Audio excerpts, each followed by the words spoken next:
Folks, we are ending chapter 8. We're going on to our critique, and then we're done except for bonus post-production.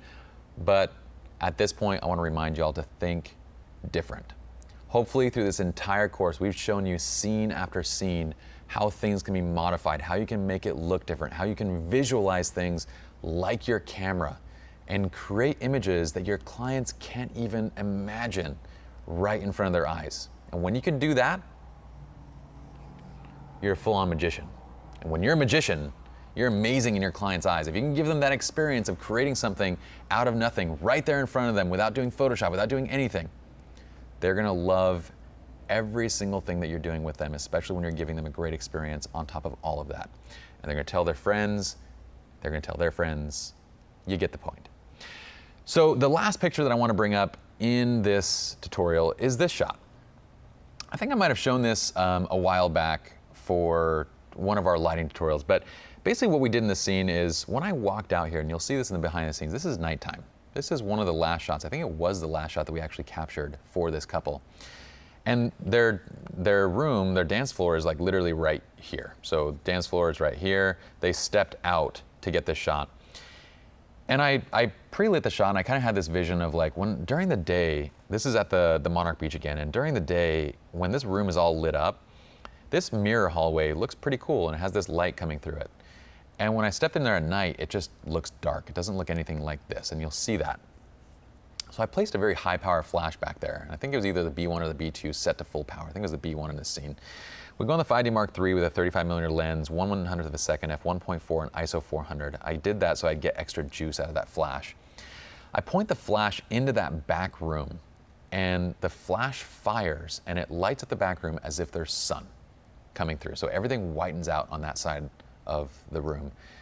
And then I grab the couple and I place them into the scene. And this is the mirror room, or the mirror hall. So I go and grab my prism, and I hold the prism just right underneath the lens. And we get this beautiful reflection, and when we fire, we get this shot where all the lines and these streaks, like the way that the light is catching the prism, it's sending these vertical lines and streaks into the frame, and we get a mirrored reflection of the mirror hallway. Again, the scene, you can see from the behind the scenes, looks nothing like the final image. And when I showed the couple this final image directly in camera, they were blown away. And they were like, this is literally why we hired you, because you see things that nobody else does. Now, I'm gonna tell you this, there is no secret sauce to doing this. There are no secrets.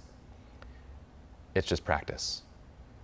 If you look at the first images that I ever created, it was just as bad, if not worse, than every single one of you guys out there. I've seen so many photographers come into the industry taking better pictures than I did my first 2 years.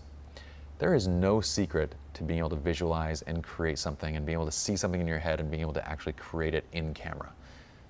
Well, I guess there is one secret. Get out there and shoot. And shoot, and shoot, and shoot. Thinking differently isn't about being some sort of visionary.